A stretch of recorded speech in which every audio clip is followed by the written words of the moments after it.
There is a quiet moment, so subtle it almost goes unnoticed. When a woman feels a shift in the man she loves, something about him changes. The man who once showed up with full presence begins to fade. His messages grow sparse. His voice lacks warmth. His attention becomes a distant memory, and in that moment, a shadow creeps in. A woman's heart feels the chill of something slipping away. Anxiety takes root. Fear sets in. A deep inner ache of loss begins to swell. In response, many women, driven by love, but more so by the terror of abandonment, make the most human, yet most tragic mistake. They start to give more. They reach out more often. They write longer messages. They try to fix what's breaking. They offer more love, more attention, more access. But this desperate effort, though born of sincerity, rarely saves the bond. Instead, it speeds up its unraveling. Why? Because to a man, excessive need isn't attractive, it's overwhelming. It doesn't feel like love. It feels like pressure. Carl Jung, in The Dynamics of the Unconscious, wrote that the soul loses anything it tries to grip too tightly. Like water through clenched hands, the more we cling, the faster it slips away. This is what many women don't realize.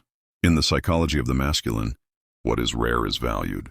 What requires effort is admired. What is freely and constantly available loses its appeal.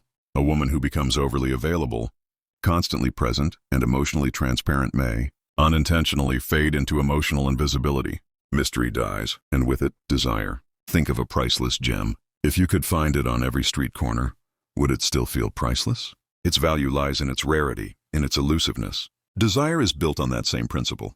When a woman preserves her mystery, when she lives fully, independently, and with dignity, she becomes that rare jewel, treasured, not taken for granted. Today, I want to show you how to shift this dynamic, not with manipulation, but with deep emotional intelligence. I want to introduce you to the power of strategic silence, not silence as punishment, not silence to control, but silence as a sacred act of self-honoring, a silence born from self-worth, a silence that restores balance. You will learn how to redirect your energy inward, to nurture yourself, and to become so complete that his return, if it happens, is no longer a lifeline, but simply a choice. And if he doesn't return, you'll have gained something far greater, yourself.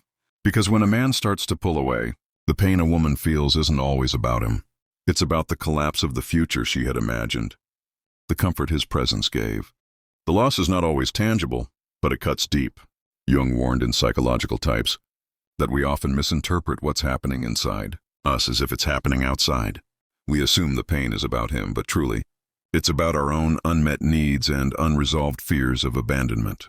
That fear makes us act out of panic, not power. And in that space, many women do things they later regret, pleading, begging, over-explaining, overextending, hoping to reverse the drift. But all it does is affirm what the man instinctively fears, that the connection has become one-sided, heavy and draining. In Jungian terms, desire is born not from possession, but from the gap between the self and the other.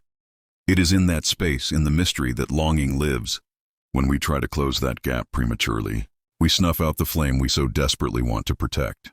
The first step, then, is not to act. It is to pause, breathe, sit with the pain. Do not move from fear, because action from fear builds walls, not bridges. This pause is not weakness. It is the bravest thing you can do. It is the beginning of emotional self-mastery, and it is the purest act of self-love.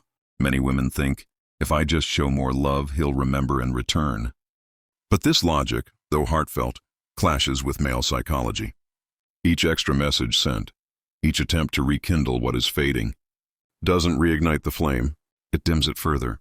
Because the unspoken energy behind these actions isn't confidence, it's fear. It's lack. People sense energy long before they analyze behavior. He doesn't pull away after consciously calculating your worth. He pulls away because something in the vibration between you has shifted. His instincts pick up on desperation, and that energy repels him, even if he can't explain why. Jung said in Symbols of Transformation that what we deny controls us, but what we accept transforms us. Denying the anxiety will only drive compulsive action, but accepting it allows us to reclaim our power and make conscious choices. Imagine a flower. A flower doesn't chase bees, it blossoms. It exists in beauty and authenticity, and bees come. This is how feminine power works. It is not a chase, it is an invitation. When a woman chases, she sends an unconscious message. Without you, I am not whole. This message kills attraction at its core, because a man by nature is drawn to challenge. He wants to earn love. He wants to feel that he has won something rare. Jung said in the ego and the unconscious that desire is tied to what has not yet been attained. It is the pursuit that gives desire its fire. Trying to force connection is like squeezing water. It vanishes faster. Instead of doing more, do less. Instead of seeking him, return to yourself. Instead of asking, how do I keep him? Ask, how do I keep myself? That is your true power.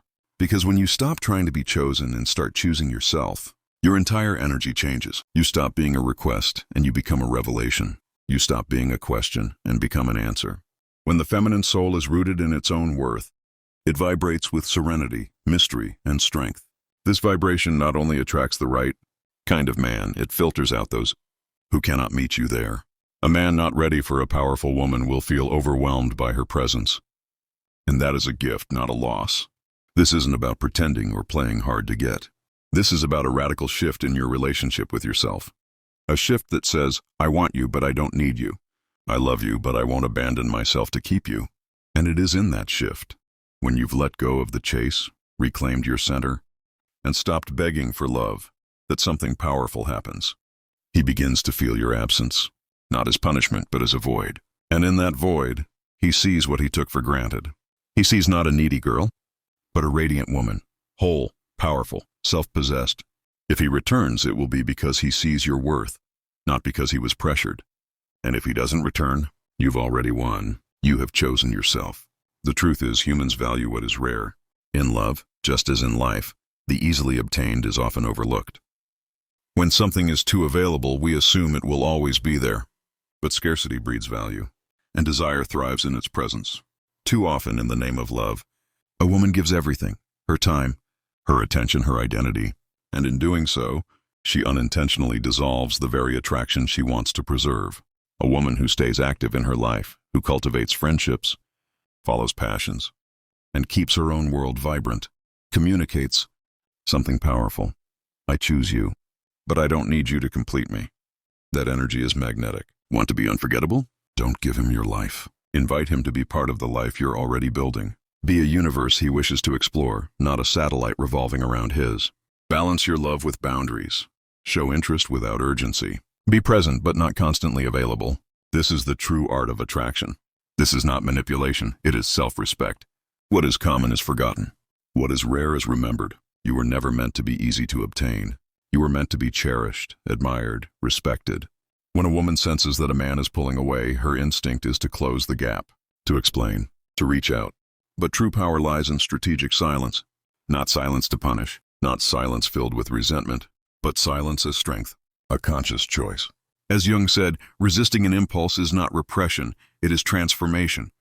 Silence becomes the alchemy that transforms pain into peace, anxiety into dignity, longing into self-love. A woman who turns inward, who invests in her soul, who surrounds herself with beauty and meaning, radiates a strength that speaks without a single word. She becomes a force, a frequency, not of need but of wholeness. And when that happens, something miraculous unfolds. Those who once took her for granted begin to feel the depth of her absence. Because she no longer needs to be chosen, she has chosen herself. Rebuilding yourself doesn't mean closing your heart. It means opening it to yourself first. It means standing tall in your truth, able to love fully without losing yourself.